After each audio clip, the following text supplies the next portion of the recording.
We have waited a long time for this information, but we now have Part 3 Summer Fate info. And if any of you forgot who the Part 3 units are, you're looking at Ilia and Sakura. So far, the entire Fate collab as a whole, not even just the summer collab, has been an absolute banger. Literally every single unit is just insanely strong and so good. And looking over these characters, yeah, they're finishing strong as well. Like Ilia, for an example, just has a stackable magic res down on her super art, because why not? You have a skill that gives you tons of arc gauge. Of course, it's not instant, it's just over time, which is kind of a little bit, I don't know how I feel about it, but it's still, you know, a ton of arc gauge. The art gives you more attack, reduce the enemy's evasion. The chew art gives you more damage to all water allies, and also burn res. I know burn res is a buff that maybe some people may not care too much for, because you could have just gave 100% status res, and that is effectively the same thing. But with 100% burn res, it would actually stack with 100% status res if I'm not mistaken,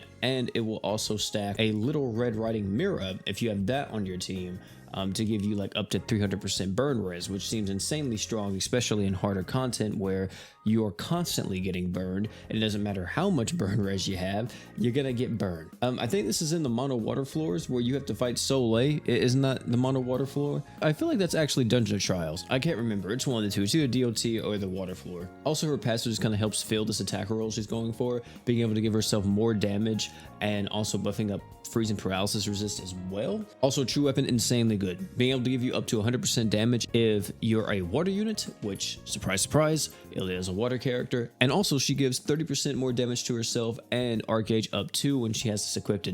Overall, she's freaking insane. She has a lot of stuff going for her, and having this magic res that is stackable on the chew art is completely dumb, because not only does this just work with, like, you know, herself, where she can just stack her own magic res down, the thing is that you can utilize this magic res down with other characters' magic res downs in the game. So, like, out of all the Ascendant characters, who has like the largest magic res down? Is it still Rin? I'd have to look at this. I think it's still Rin. But point is, you could use this with any magic res down character in the game to get an insane amount of magic res down pretty much instantaneously. I could see this being used a lot in raid nukes whenever we get raids again. But even without that, you know, just her stacking magic res down on an enemy is also pretty crazy. And that's kind of like all you can really expect with Ilia. You have a really strong attacker that's able to provide some pretty solid damage buffs to the team, while also having a ridiculous magic res down debuff on that super art. Another thing to mention too is that super art gives you a self-sufficient arts gen.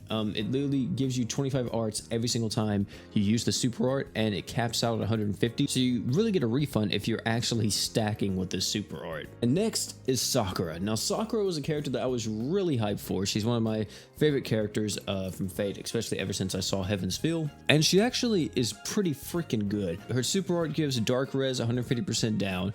The chew art buffs up magic damage and magic res for the entire team, which is pretty solid as well. And then we have an art that's able to inflict blind. Another thing about this unit is that she has a passive that is literally Gamma's chew art. That is so stupid. With a passive like this actually will stack with stuff like Gamma's True Art or literally any other damage buff in the game, because this is a passive. This is its own individual thing. Of course, if you have multiple Sakuras on the same team, it won't stack. But if you only have one Sakura on the team, buffing up your leader along with every other type of damage buff you could throw on it, you actually have that. Not to mention too, this is literally another character just to buff the oh my lord. This is another character to buff the hell out of Demon Lord Rimuru. They just keep giving this man so many buffs, and I don't understand why. You now have this character, you got Momon, you got Gamma. Like, it's actually ridiculous how much of a nuke they have. Of course, Sakura actually does have a true weapon as well. Her true weapon reduces dark res by 50% if the user is human, and you also get 40% more attack and arc gauge by 2 if you have this equipped by her. Overall, I'll be honest, kind of freaking insane. Kind of a crazy unit. I don't know where I would rank her necessarily in terms of like the entire summer crossover. I think I'll wait to do that type of stuff once we actually get Summer Fate on global. I can see a lot of characters, a lot of team comps being used with this unit. I really like how she's kind of a little bit more defensive oriented too, and not just like so offensive, even though she does have damage buffs and stuff in the kit.